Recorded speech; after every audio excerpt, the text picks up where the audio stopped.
সেই মার্কার দেন, marker marker আছে।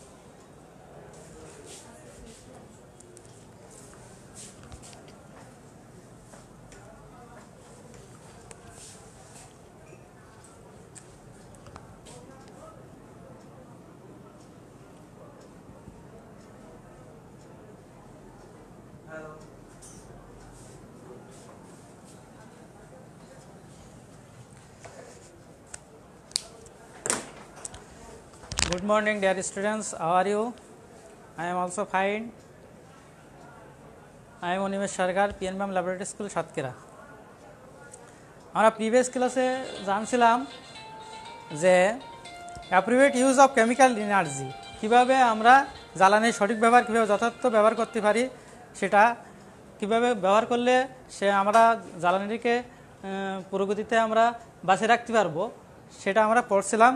আজকে আমরা জানবো হচ্ছে important of purity of fuels, মানে জ্বালানি পড়ালে কয়লা বা তেল এগুলো পড়ায়, তার মধ্যে বিভিন্ন ধরনের অক্সাইড থাকে, সেগুলোকে আমরা বিশুদ্ধ না করে যদি বাজারে ছাড়ি তাহলে আমাদের পরিবেশে অনেক মারাত্মক হতে হবে। আমরা এখন ডিসকাস করব importance of purity of fuels, আমাদের জ্বালানি বিশুদ্ধতার গুরুত্ব, আমরা কেন জ্বালানি বিশুদ্ধ করব।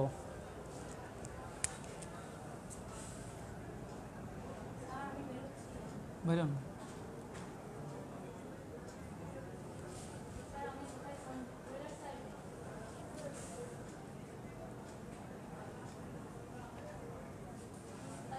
Importance purity of fuel.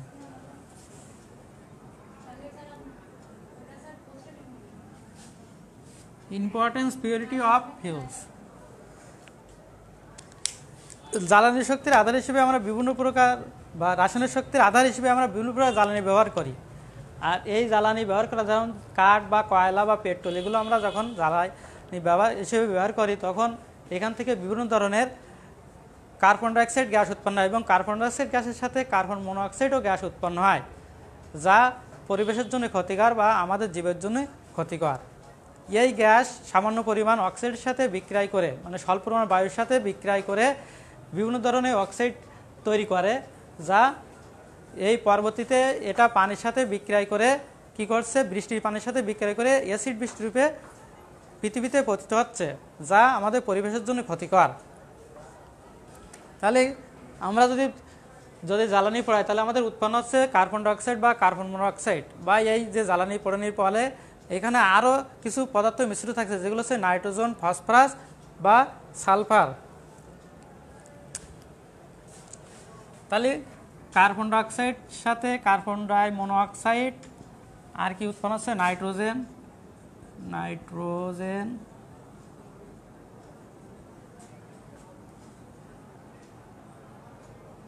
Sulphur and phosphorus, carbon dioxide, carbon monoxide, nitrogen, sulphur and phosphorus. এই জন্য আমরা বাজারে বা এগুলো যদি আমরা এই যে জ্বালানি আমরা যদি বাজারে ছাড়ার আগে যদি আমরা বিশুদ্ধ না করি তাহলে এটা বিভিন্নভাবে রাসায়নিক বিক্রিয়া ঘটে এবং বিক্রিয়া ঘটে আমাদের পরিবেশের জন্য ক্ষতি করছে। তাই আমাদের এই জ্বালানিকে বিশুদ্ধ করার প্রয়োজন। যেমন কার্বন ডাইঅক্সাইডের সাথে যদি বৃষ্টির পানি মিশ্রিত হয় তাহলে কি উৎপন্ন হচ্ছে,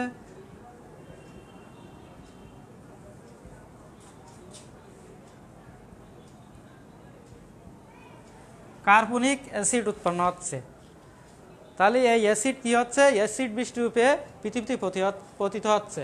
একইভাবে এই সালফার বা নাইট্রোজেন বা ফসফরাস, সালফার কি হচ্ছে, সামান্য পরিমাণ অক্সিজেনের স্বল্প বায়ুর উপস্থিতিতে কি উৎপন্ন হচ্ছে, সালফার যদি আমরা অক্সিজেনের সাথে বিক্রিয়া করি তাহলে সালফার ডাইঅক্সাইড উৎপন্ন হচ্ছে। এই সালফার ডাইঅক্সাইড কি হচ্ছে, যদি আমরা বৃষ্টির পানির সাথে বিক্রিয়া করে বা পানির সাথে যদি বিক্রিয়া করে তাহলে কি হচ্ছে, সালফিউরিক অ্যাসিড উৎপন্ন হচ্ছে।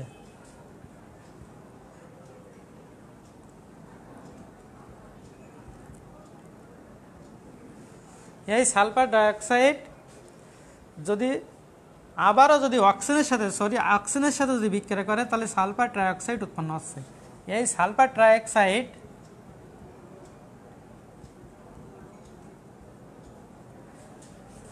তাহলে কি উৎপন্ন হচ্ছে? Sulphuric acid. একইভাবে আমরা নাইট্রোজেন ডাইঅক্সাইড যদি আমরা পানি বা অক্সিজেনের সাথে বিক্রিয়া করে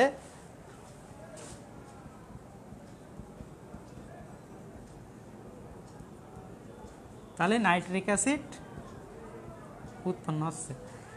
এই যে বিভিন্ন ধরনের অ্যাসিড উৎপন্ন হচ্ছে, carbonic acid, sulphuric acid, nitric acid, এই অ্যাসিড বৃষ্টিরূপে পৃথিবীতে পতিত হচ্ছে। অর্থাৎ কিসের সাথে? যে জ্বালানি পড়লে আমরা যে সালফার যে মিশ্রিত থাকে সালফার বা নাইট্রোজেন, সেটা কি হচ্ছে? বায়ুর অক্সিজেনের স্বল্প পরিমাণ বায়ুর অক্সিজেনের সাথে বিক্রিয়া করে সালফার ডাইঅক্সাইড উৎপন্ন হচ্ছে। এই সালফার ডাইঅক্সাইড যখন বায়ুর সাথে বিক্রিয়া করছে তখন এটা আবার কি হচ্ছে? বৃষ্টি যখন হচ্ছে তখন এই বৃষ্টির পানির সাথে কি হচ্ছে? বিক্রিয়া করে কি হচ্ছে? প্রথমে সালফার ট্রাইঅক্সাইড উৎপন্ন করছে এবং এই সালফার ডাইঅক্সাইড উৎপন্ন হচ্ছে। এই সালফার ডাইঅক্সাইড আবারও অক্সিজেনের সাথে বিক্রিয়া করে সালফার ট্রাইঅক্সাইড, এবং সালফার ট্রাইঅক্সাইড যদি পানির সাথে বিক্রিয়া করে তাহলে সালফিক অ্যাসিড উৎপন্ন হয়, যে অ্যাসিড আমাদের জন্য ক্ষতিকর বা পরিবেশের জন্য ক্ষতিকর। তাই আমাদের বাজারে ছাড়ার আগে এই জ্বালানিকে অবশ্যই পিউরিটি করতে হবে। Important of purity of fuse, অর্থাৎ জ্বালানির বিশুদ্ধতা অবশ্যই আমাদের প্রয়োজন। আমরা যে গাড়িতে যানবাহনের যে ধোঁয়া বেরোয় সেখান থেকে আমরা বিভিন্ন ধরনের যেমন নাইট্রাস অক্সাইড বা সালফার ডাইঅক্সাইড বা কার্বন মনোক্সাইড, বিভিন্ন ধরনের বিষাক্ত গ্যাস বেরোয়।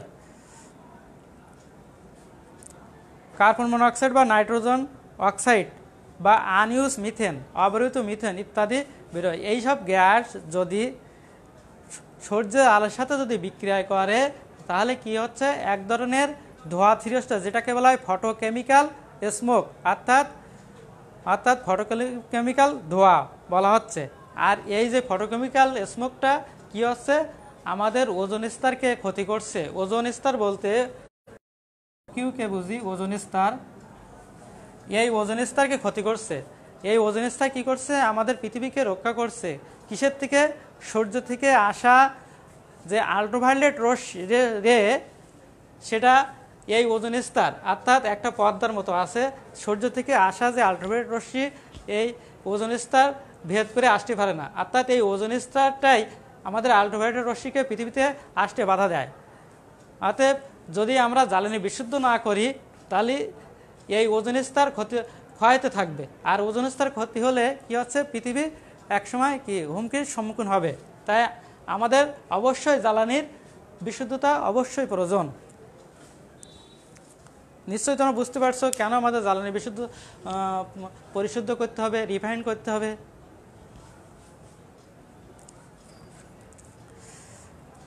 নেক্সট আমরা use of ethanol as fuel. আমরা জ্বালানি হিসেবে ইথানল ব্যবহার করতে পারি।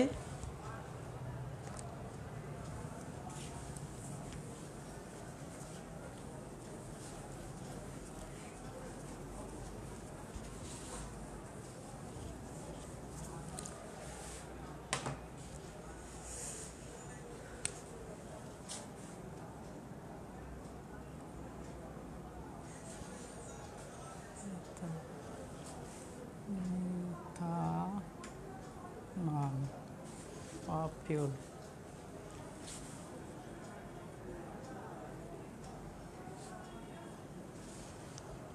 Uses of ethanol as fuel. আমরা জ্বালানি হিসেবেও আমরা ইথানল ব্যবহার করতে পারি। The others name of ethanol is ethyl alcohol. এই ইথানলের আদার্স নেম বলা হয় ইথাইল অ্যালকোহল। এর রাসায়নিক ফর্মুলা হচ্ছে CH3CH2 এবং OH। Are the others name, এর আদার্স নেম হচ্ছে ইথাইল অ্যালকোহল, ETH।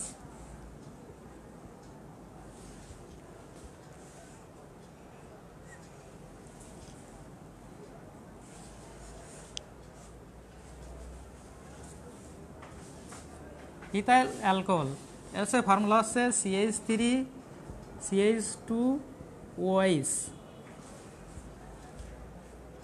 অর্থাৎ ইথানল আমরা আদার্স নেম বলতে পারি ইথাইল অ্যালকোহল, যার ফর্মুলা হচ্ছে সংক্ষেপ ফর্মুলা হচ্ছে CH3CH2OH। এই ইথানলকে আমরা যদি জ্বালানি হিসেবে ব্যবহার করি তাহলে এখানে তাপ উৎপন্ন হয়, আর এই তাপকে আমরা যান্ত্রিক শক্তিতে ব্যবহার করে কি করতে পারি, আমরা বিভিন্ন ধরনের অটোমোবাইল অর্থাৎ গাড়ি বা বাস ট্রাক এগুলোকে আমরা ব্যবহার করতে বা চালাতে পারি জ্বালানি হিসেবে। তাই এখানে হচ্ছে বলা হয়েছে many countries including north America using is mix with the fossil fuels. এই বিভিন্ন দেশে বা বিশেষ করে উত্তর আমেরিকায় এই জ্বালানি হিসেবে ইথানলকে ব্যবহার করছে, কারণ এই ইথানল হলো প্রকৃতিকে কম ক্ষতি করে। তাই এই অটোমে ইউজে ফিউলস ইজ 10% ইথানল মিক্স। তা আমেরিকারা কি করছে, এই 10% ইথানল জ্বালানি হিসেবে ব্যবহার করছে বা মিক্স করছে পেট্রোলে বা ডিজেলে। Thus the ethanol may be suitable substance for the fossil fuels and relieving in the pressure of our rivers. যদি আমরা এই ইথানলকে ব্যবহার করি জ্বালানি হিসেবে তাহলে আমাদের পেট্রোলের উপরে চাপ কমবে।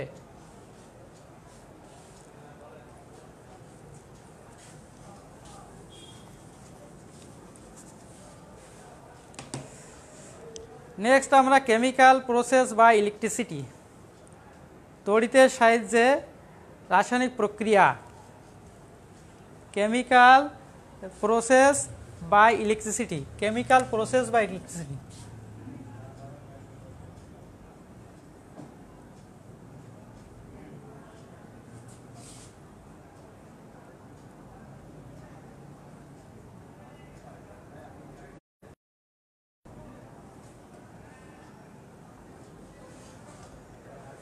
তড়িতের সাহায্যে রাসায়নিক প্রক্রিয়া, অর্থাৎ তড়িতের সাহায্যে আমরা রাসায়নিক প্রক্রিয়াকে আমরা প্রথমে ইলেকট্রোকেমিক্যাল সেলস, তড়িৎ রাসায়নিক কোষ, আমরা উইল ডিসকাস ইলেকট্রোকেমিক্যাল সেলস, তড়িৎ রাসায়নিক কোষ, যেটাকে বলা ইলেকট্রোকেমিক্যাল সেলস বলা হচ্ছে।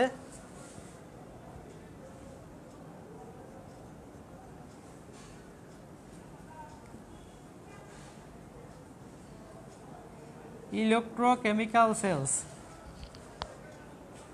ইলেকট্রোকেমিক্যাল অর্থাৎ তড়িৎ রাসায়নিক কোষ। তড়িৎ রাসায়নিক কোষটা কি আমরা এখন জানবো। What is the electrochemical cells? তড়িৎ রাসায়নিক কোষটা কি আমরা যদি ইংরেজিতে বলে the mechanism that helps chemical reaction to convert the chemical energy into electrical energy directly and use the electrical energy conduct chemical reaction is called the electrochemical cells বলা হয়। অর্থাৎ যে তড়িৎ রাসায়নিক কোষে আমরা বিক্রিয়ার মাধ্যমে তড়িৎ শক্তিকে সরাসরি রাসায়নিক শক্তিতে এবং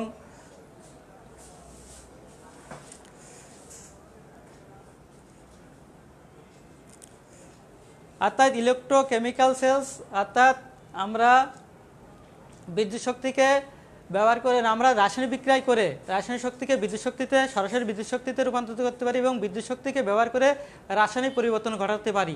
এটাকে ইলেকট্রোকেমিক্যাল সেল বলা হয়। যদি আমরা ডেফিনিশনটা লিখি,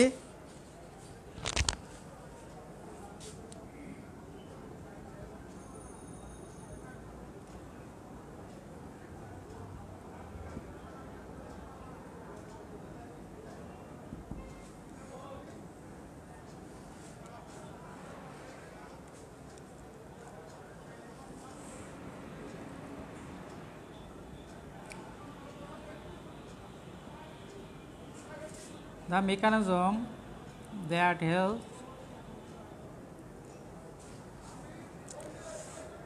helps a chemical reaction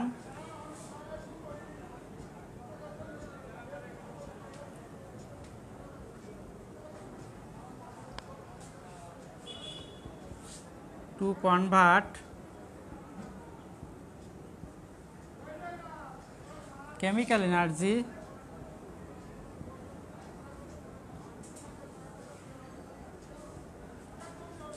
into electrical energy.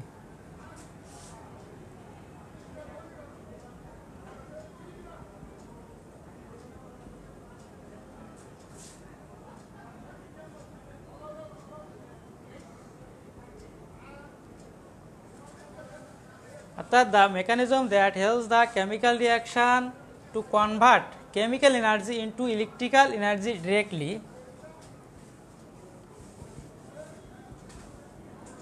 or uses electrical energy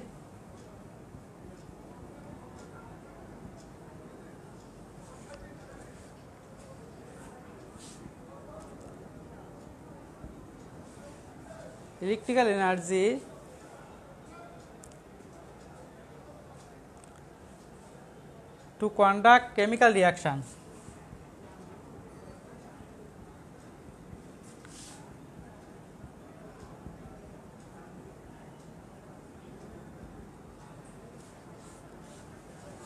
It's called electrical energy, electrochemical energy. অর্থাৎ যে প্রক্রিয়ার মাধ্যমে রাসায়নিক শক্তি কনভার্ট করে আমরা রাসায়নিক বিক্রিয়াকে রাসায়নিক শক্তিতে থেকে সরাসরি বিদ্যুৎ শক্তিতে পরিণত করি এবং বিদ্যুৎ শক্তিকে ব্যবহার করে রাসায়নিক বিক্রিয়া করা হয়, সেটাকে বলা হয় ইলেকট্রোকেমিক্যাল সেলস। অর্থাৎ এই তড়িৎ রাসায়নিক কোষে আমরা দুইটো নিতে পারি, একটা হচ্ছে টু মেটালিক বন্ড, একটা হচ্ছে ধাতব বা গ্রাভিট দণ্ড, একটা ব্যাটারির সাহায্যে, একটা ব্যাটারি ধনাত্মক প্রান্তের সাথে আর একটা ব্যাটারি ঋণাত্মক প্রান্তের সাহায্যে যদি যুক্ত করা হয় তাহলে একটা ইলেকট্রোড তৈরি হয়, অর্থাৎ তড়িৎদ্বার। এই ইলেকট্রোকেমিক্যাল সেলসকে আমরা দুই ভাগে ভাগ করতে পারি, অর্থাৎ ইলেকট্রোকেমিক্যাল সেলস আর টু কাইন্ডস। এক হচ্ছে ইলেকট্রোলাইটিক সেলস আর একটা হচ্ছে গ্যালভানিক সেলস।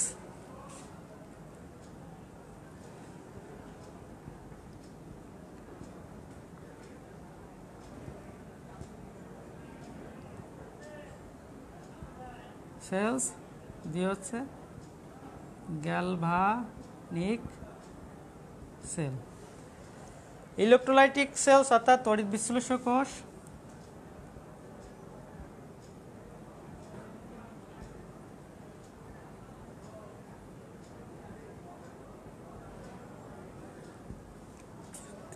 আর গ্যালভানিক সেল মানে গ্যালভানিক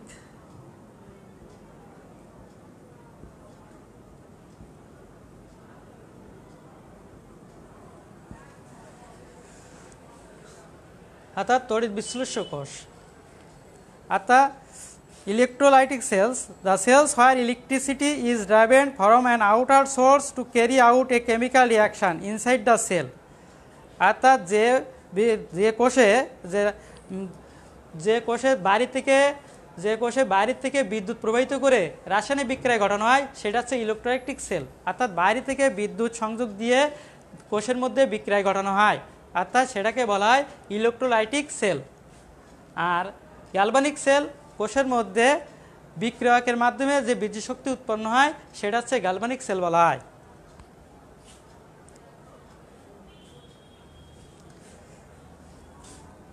আমরা ডেভিশন লিখতে পারি electrolytic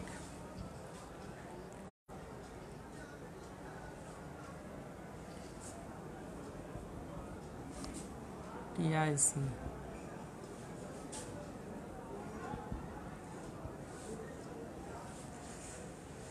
The cell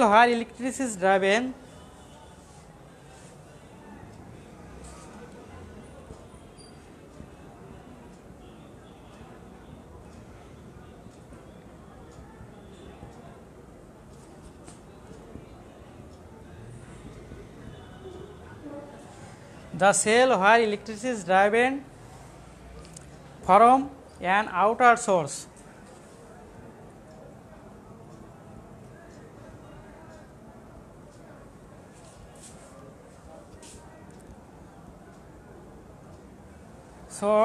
to carry out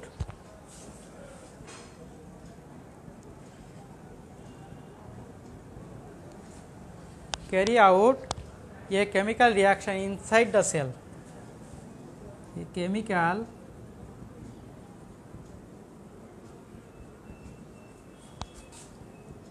inside the cell is called a electrolytic cell বলা হয়। The cell where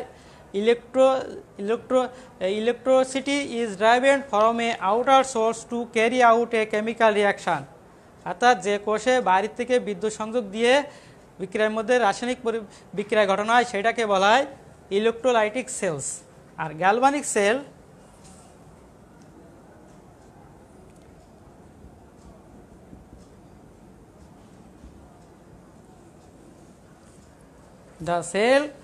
the cell where chemical elements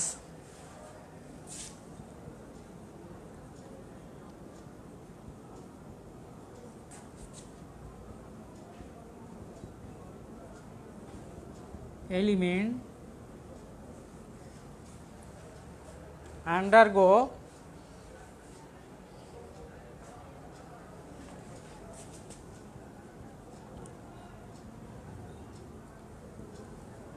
reaction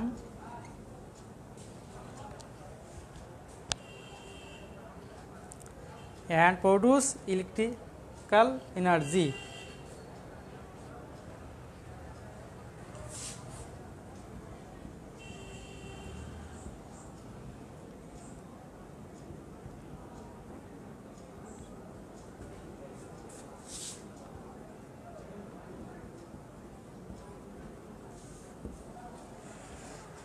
তাহলে আমরা ইলেকট্রোকেমিক্যাল সেলকে দুই ভাগে ভাগ করছি, একটা হচ্ছে ইলেকট্রোলাইটিক সেলস আর একটা হচ্ছে গ্যালভানিক সেলস। অর্থাৎ বাইরে থেকে বিদ্যুৎ প্রবাহিত করে যে কোষের মধ্যে রাসায়নিক পরিবর্তন ঘটানো হয় সেটা হচ্ছে ইলেকট্রোলাইটিক সেলস, আর গ্যালভানিক সেল হচ্ছে মানে রাসায়নিক উপাদানসমূহ বিক্রিয়ার মাধ্যমে বিদ্যুৎ উৎপন্ন করে, সেটা হচ্ছে গ্যালভানিক সেল। নেক্সট আমরা কন্ডাক্টর, বিদ্যুৎ পরিবাহী।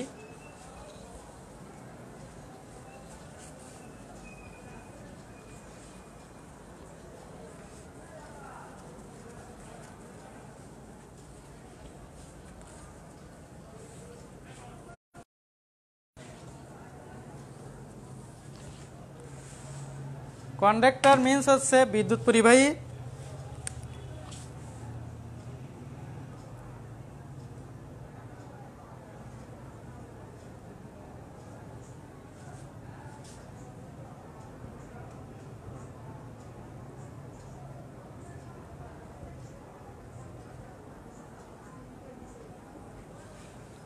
বাংলায় বলতে হয় যে পদার্থে বিদ্যুৎ পরিবহন করতে পারে তাদেরকে বলা হয়, বা যে পদার্থের মধ্যে বিদ্যুৎ প্রবাহিত হতে পারে তাদেরকে কন্ডাক্টর বলা হয়, অর্থাৎ বিদ্যুৎ পরিবাহী বলা হয়।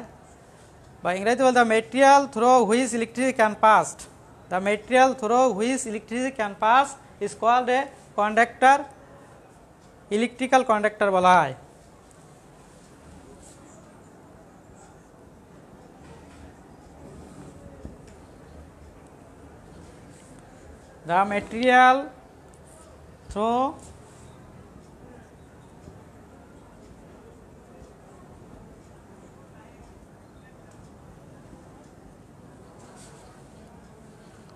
The material through which electricity can pass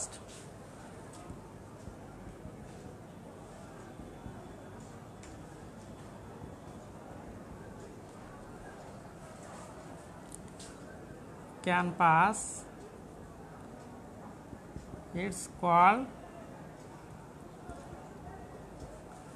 electric conductor বলা হয়।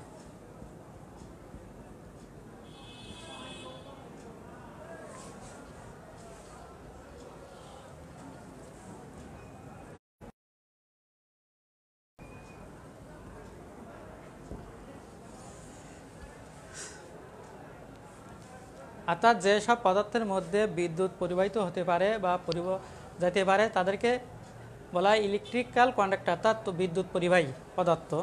এই যেমন metals, graphite. Example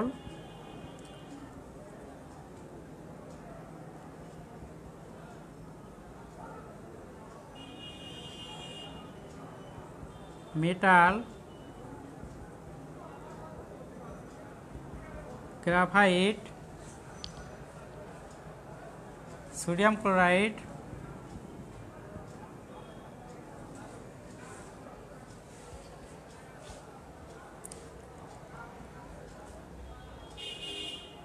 malt salt,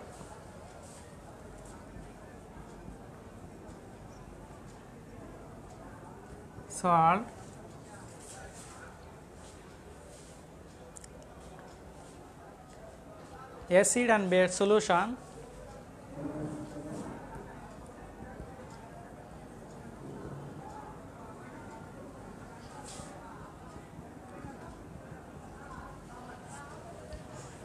ইত্যাদির পদার্থের মধ্যে দিয়ে বিদ্যুৎ প্রবাহিত হতে পারে। Metal, graphite, sodium chloride, malt salt বা অ্যাসিড বা বেস সলিউশন দ্রবণে বিদ্যুৎ প্রবাহিত হতে পারে।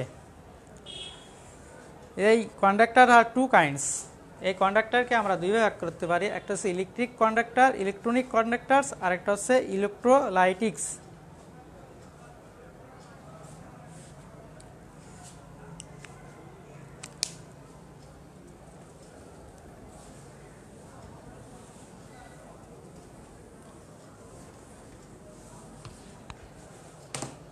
Conductors are two kinds.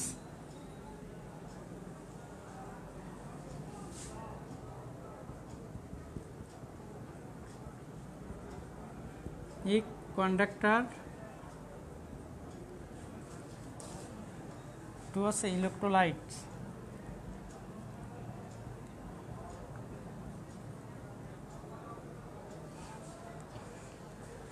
What is electronic conductors? আচ্ছা, যে পদার্থের মধ্যে ইলেকট্রনের মাধ্যমে বিদ্যুৎ পরিবহন করতে পারে, অর্থাৎ তাদেরকে বলা হয় electronic conductors. The substance through which electricity is passed by means of electron, অর্থাৎ যে পদার্থের মধ্যে ইলেকট্রনের মাধ্যমে বিদ্যুৎ প্রবাহিত হয় তাকে ইলেকট্রনিক কন্ডাক্টর বলা হয়।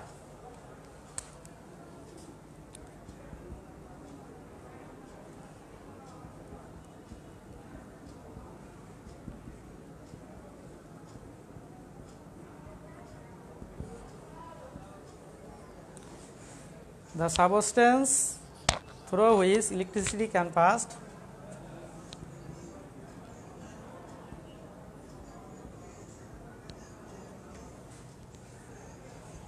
the substance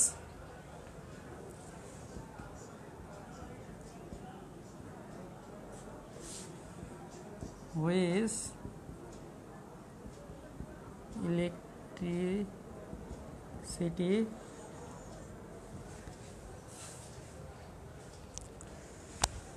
is passed by means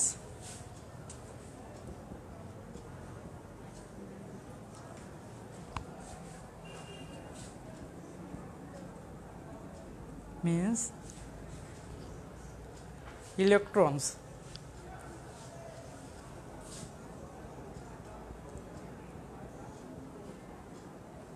is called electronic conductors। অর্থাৎ যে পদার্থের মধ্যে ইলেকট্রনের মাধ্যমে বিদ্যুৎ পরিবহন করতে পারে সেটাকে বলা হয় ইলেকট্রনিক কন্ডাক্টরস। যেমন ferric, copper, nickel. Example ferric, copper, nickel etc. অর্থাৎ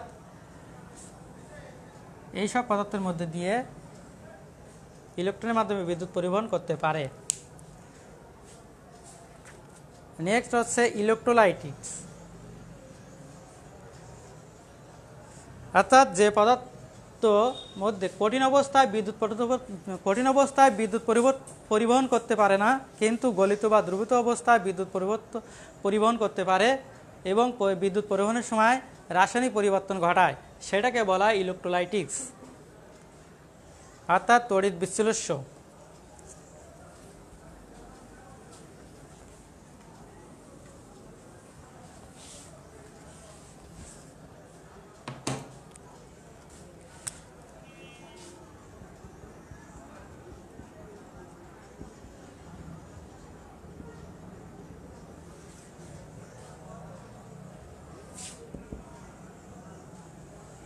Electrolytics, the substance that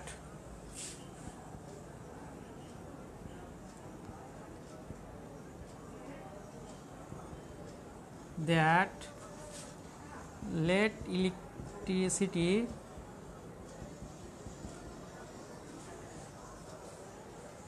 passed in their melt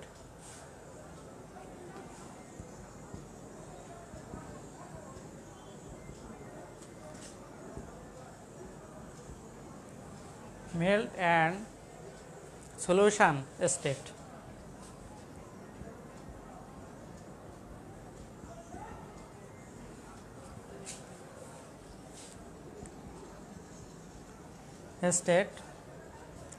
But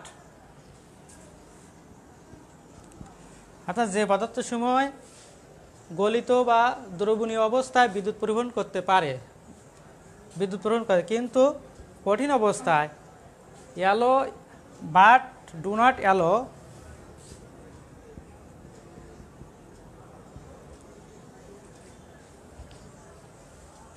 in their solid state.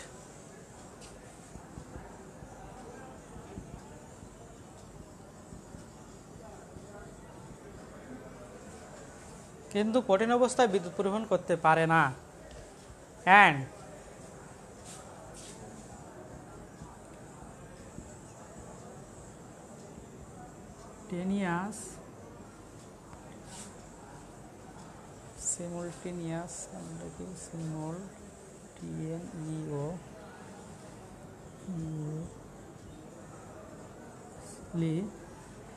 simultaneously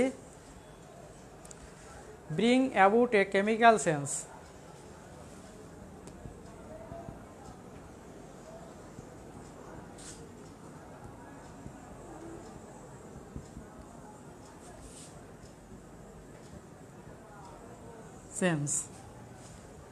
is called a electrolytes বলা হয়।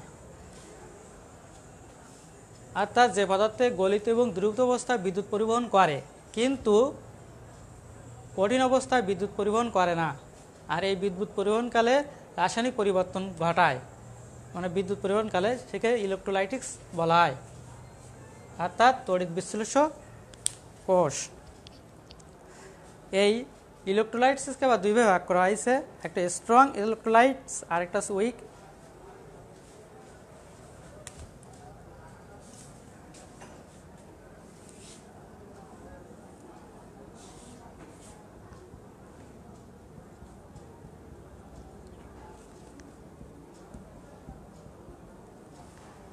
স্ট্রং এবং weak electrolytes. Strong electrolytes the electrolytes that remain completely ionized in the melt and solution state is called a strong electrolytes. যে তড়িৎ বিশ্লেষ্য সম্পূর্ণরূপে গলিত বা দ্রবীভূত অবস্থা আয়নিত অবস্থায় থাকে সেটাকে বলা হয় স্ট্রং। অর্থাৎ স্ট্রং ইলেকট্রোলাইটস অর্থাৎ তীব্র তড়িৎ বিশ্লেষ্য, আর যেটা হলো সামান্য পরিমাণে হলো আয়নিত অবস্থায় থাকে সেটাকে বলা weak electrolytes. The electrolytes that remain ionised at a very little amount in molten and solution state are called a weak electrolytes. তাহলে স্ট্রং ইলেকট্রোলাইটস কোনগুলো? যেমন সোডিয়াম ক্লোরাইড, সালফুরিক অ্যাসিড, আর উইক স্টার হচ্ছে H2O পানি বা ইথানোয়িক অ্যাসিড CH3COOH।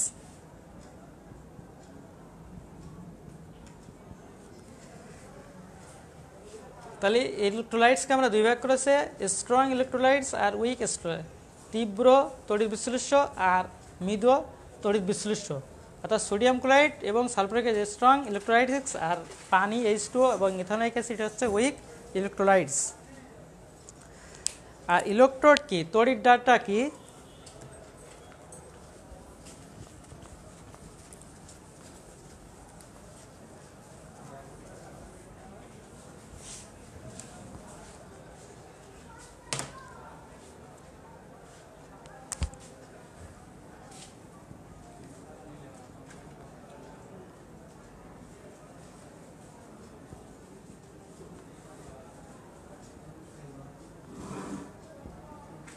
তড়িৎদ্বার।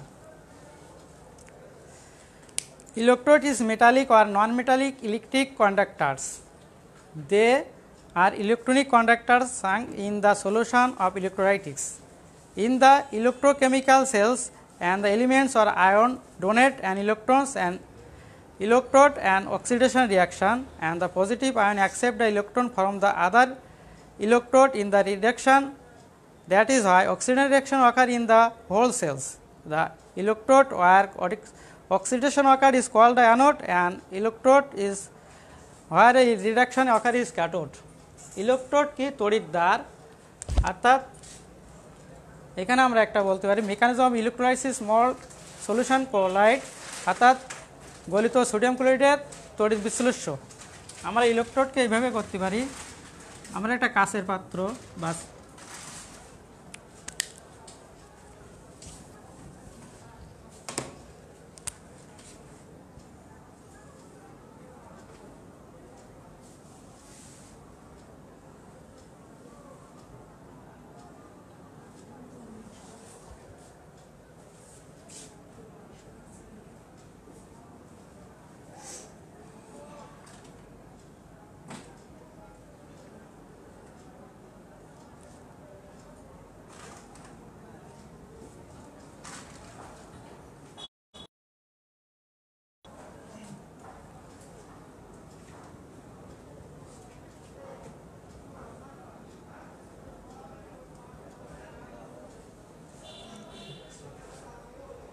শেষ করতেছি।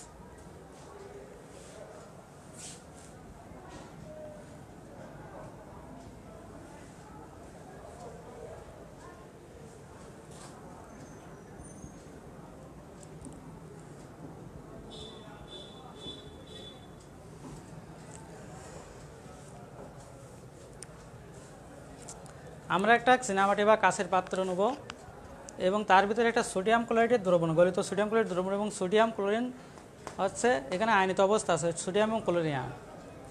এক্ষেত্রে দুইটা গ্রাফাইট দণ্ড নেব বা ধাতব দণ্ড, একটাকে ব্যাটারির ধনাত্মক প্রান্তের সাথে অর্থাৎ অ্যানোড, আর একটা ব্যাটারির ঋণাত্মক প্রান্তের সাথে, যাকে বলা হয় ক্যাথোড, সংযোগ দেবো। এই যে সংযোগ, যে এই দণ্ডের সাথে যে সংযোগটা, এটাকে বলা হয় ইলেকট্রোড অর্থাৎ তড়িৎদ্বার। অর্থাৎ এখানে দেখো এই যে অ্যানোড, ধনাত্মক আধানযুক্ত অ্যানোড ঋণাত্মক আয়ন বিশিষ্ট ক্লোরিনকে আকর্ষণ করবে, ঠিক একই সাথে আকর্ষণ করে কি করবে, এই ইলেকট্রন ত্যাগ করবে। অর্থাৎ কী হচ্ছে, ক্লোরিন আয়ন যদি ইলেকট্রন ত্যাগ করে তাহলে ক্লোরিন প্লাস, অর্থাৎ এই দুটো ক্লোরিন পরমাণু মিলিয়ে ক্লোরিন অণুতে পরিণত হচ্ছে। ঠিক একই সাথে ক্যাথোড থেকে ঋণাত্মক আধানবিষ্ট ক্যাথোড সেই ইলেকট্রনটা কি করছে, গ্রহণ করছে, অর্থাৎ সোডিয়াম আয়ন ইলেকট্রনটা গ্রহণ করে সোডিয়াম ধাতুতে পরিণত হচ্ছে। অর্থাৎ শেষ করছে, কেন তো 1 মিনিট বাকি আছে দেখছি।